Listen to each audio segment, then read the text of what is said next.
Hello, viewers. I'd like to welcome you to my channel.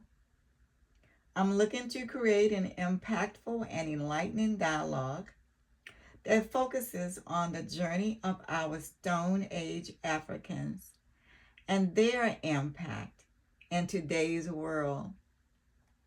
In 2007, I began researching the prehistory of Africans. After learning haplogroup E1b1A, today most West Africans was changed from having arisen in the Levant to Africa. Abraham and the Indo-European theory and the ancient Egyptians were not black. I realized that phrase was a way of stereotyping African and primitive.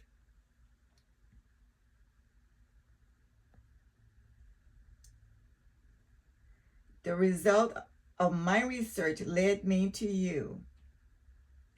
I hope we can truly shed light on a couple of theories by comparing documentation analysis to the reference populations. We will tackle the African, the significance of the lionhead man in spirituality, an ancestral component, rise of four cultures. So, let's dive into it. The first agenda item: were Africans included in the beginning? Let's see. This is the beginning along with the descendants of Abraham. In a video shown years ago, there was the belief that the Garden of Eden was in Mesopotamia or close to India and not mention Africa. Some have believed it resided in India. There are similarities in the description of the garden. Also, there is the belief that Ethiopia depicts skin color and not the location, but others say it is referring to the Nile River. You may have heard the saying, black people are not in the Bible, and that when it mentions Africa, it's really talking about ancient Egyptians that are really Mediterranean people.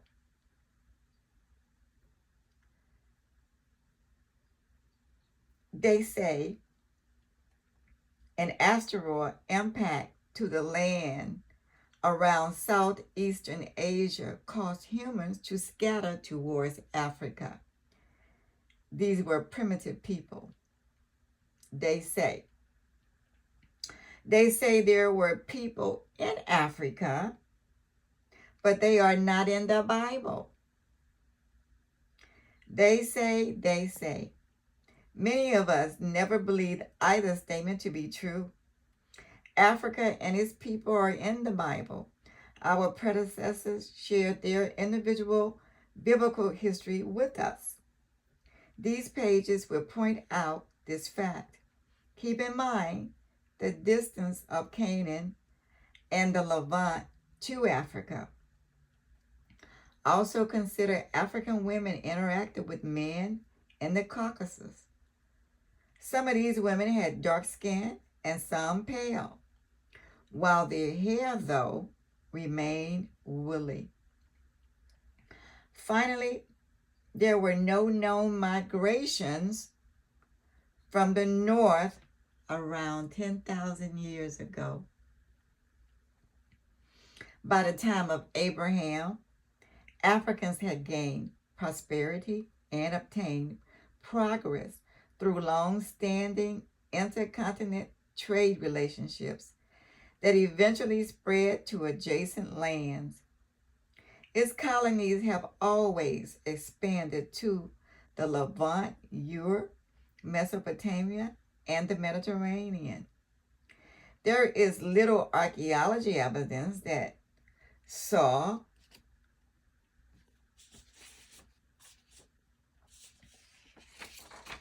advancement during the earliest time in these areas. However, before the time of Abraham in these places, they were successfully building settlements of people. They also expand to other areas, but the listed areas that I mentioned always had a population. The Levant, Europe, Mesopotamia, and the Mediterranean areas. They are close enough to the home continent to return if and when necessary. According to the Bible, the ancestors of Moses made their abode on the home continent from an invitation. Abraham went into Egypt and lived there for some time before permanently living a stone's throw away in Canaan. The 12 tribes nation originated on the African continent and is home alongside a more ancient group in its ancient colony state, African colony state, before God reassigned the area. The Egyptians from Koshi, as Koshians, and the Mediterranean colonies also have returned to Africa. The history of the Bible commences around Africa. Philip baptized an African. Ezekiel speaks of the wealth and power of Africa in Egypt and Nubia / Kush / Ethiopia. In the book of Psalm 68, envoys were destined to arrive from Ethiopia. These are a few passages, but there are others that we will get into. The Bible entails a people God reestablishes and God raised them geared towards Him. Through Abraham and his descendants, the world would come to know Him. I am descended from a man and a woman, and I'm sure you are too. The rest is God's business. He created that which He desires to create His way. I believe science knowledge is good from 10,000 years ago to the current time. We have been living in a harmonious environment, and that helps it. This type of environment helps us to strive best. I believe whole cultures or civilization that disappeared before 10,000 years ago may go back up to 70,000 years, give or take 5,000 years. Therefore, those connections were lost. Read Genesis in the Bible. Moses is speaking concerning the things that occurred in the beginning. He was born and raised in Africa. He married an African. She was the norm for him. Many researchers, scientists, archaeologists, and others conclude the people of Africa were at life's beginnings. This knowledge benefits us, and it is good. We must choose to admire and adore such a gift, to share in man's earliest existence when he walked and talked with God.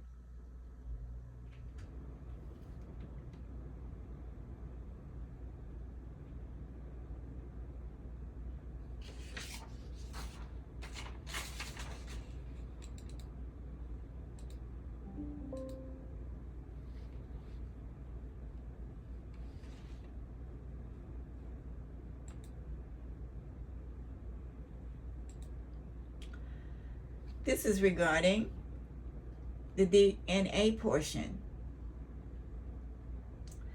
Some scientists contend we are 99.7% alike, and the remaining 3% speaks to our physical differences, such as tall versus short, skin pigmentation despite different population groups and subgroups living among other populations that are thought to have remained harmonious. Actually, Human beings share the same 20,000 genes or fewer, a tad, and they can respond actively or hibernate in our life. Phenotypic differences are believed to be based on environmental variations. Regarding our 46 chromosomes, they contain 3 billion bases: adenine, thymine, guanine, and cytosine. Among these pairings, variation occurs in about 1 in 1,000. High-end estimates put this as 4 in 1,000 at these positions.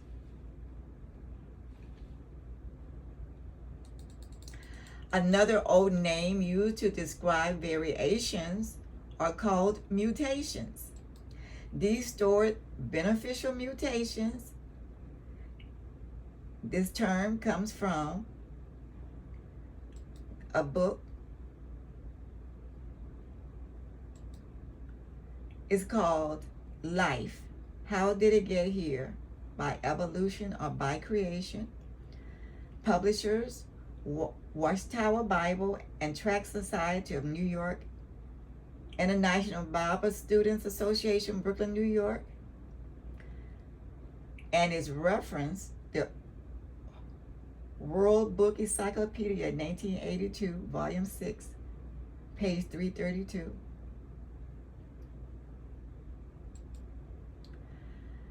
So, these beneficial mutations are called on to identify physical traits that may lie dormant or they may not be permanent. And this statement comes from the same book, page 105. And of course, they can vary among family members depending on the age, difference and or location in the world and or medical history. Nevertheless, the original code is stored from the parent, and if some damage occurs, it is also shared with the offspring after the occurrence. And the damage is called the mutation, okay? Reported is a cactus plant sprung in a wet, stable environment with set physical characteristics. Due to climate change, is now residing in its local, consistently hot, dry climate with changed physical characteristics. Rather than die from dryness, the cactus plant system has developed or turned on a mutant gene that performs differently to adjust to the local climate. The cactus absorbs enough life property, nutrients, regardless of the amount, and be sustained in its present physical condition. Its outer appearance became affected and would be considered a variety within a kind. However, its appearance occurs to sustain it. If the cactus' original environment returns, the mutant gene over time will turn off, and the type of plant it grew to be will cease. It then adopts the growth as the plants and trees that were not affected by climate change, and they could be adjacent to it. But until the local climate changes, it will continue as present. Notable biologist Charles Darwin, who is known for his theory of evolution, was said to mistake a bird called a finch on Galapagos Islands as current evolution. Instead, the parent of the finch was on a different continent. Regarding their differences, its most curious difference lies in its facial area, the beak. The facial change represents a show of variety in a kind allowed for by the genetic makeup. In addition to facial features, the number of fingers, the shape of the hand, the shape and size of the skull, etc. may exist. Therefore, the 46 human chromosomes Note we are all genetically identical with some feature differences because of the local environment.